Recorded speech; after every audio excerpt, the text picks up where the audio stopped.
বাজারে সাধারণত ৮ থেকে ১০ টাকায় একটি ডিম পাওয়া যায়, কিন্তু সেই ডিম যদি বিক্রি হয় সোয়া ২ লাখ টাকারও বেশি দামে, তাহলে কি অবাক না হয়ে উপায় আছে? হ্যাঁ, বিস্ময়কর এই ঘটনা ঘটেছে একটি মসজিদকে কেন্দ্র করে।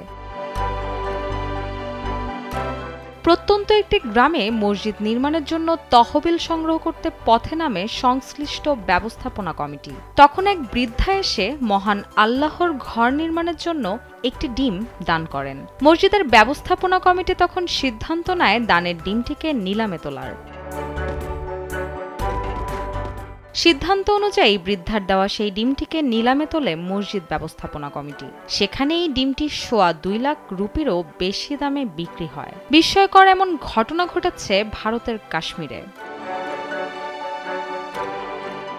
ভারতীয় গণমাধ্যম ইন্ডিয়া.com-এর প্রতিবেদনে বলা হয়, শ্রীনগর থেকে ৫৫ কিলোমিটার দূরে উত্তর কাশ্মীরের বড়মুল্লা এলাকায় মসজিদটি নির্মাণে তহবিল সংগ্রহ চলছে। কমিটি জানায়, ভবন নির্মাণের লক্ষ্যে তারা নগদ অর্থের সাথে অন্যান্য জিনিসও দান হিসেবে নিচ্ছিল। এই সময় এক বৃদ্ধা নাম প্রকাশ না করার শর্তে সদ্য পাড়া একটি ডিম দান করেন। তহবিল সংগ্রহের জন্য মুরগির ডিম সহ সব ধরনের দান নিলামে তোলা হয়। নিলামে দরিদ্র সেই নারীর দেওয়ার ডিমটি ছিল আকর্ষণের কেন্দ্রবিন্দু।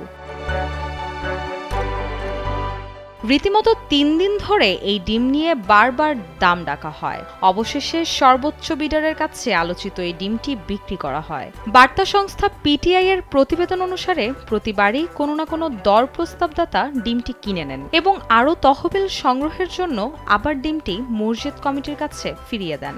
নিলামের শেষ দিনে স্থানীয় ব্যবসায়ী দানিশ আহমেদ ৭০,০০০ রুপি দিয়ে এই ডিম কিনে নেন। ওয়ারপোড়া এলাকার বাসিন্দা দানিশ পিটিআইকে জানান, যত তাড়াতাড়ি সম্ভব এই মসজিদ নির্মাণের কাজ তারা শেষ করতে চান।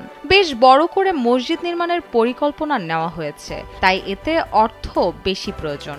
তিনি বলেন, তিনি কোনো ধনী ব্যক্তি নন, এটি ছিল কেবল পবিত্র স্থানের প্রতি তার আবেগ ও ভালোবাসা। তিনি আরও জানান, নিলামে কয়েকবার ডিমটি বিক্রির পর এর সর্বশেষ মূল্য দাঁড়ায় ২,২৬,৩৫০ রুপি। রুশা সুর, কালবেলা।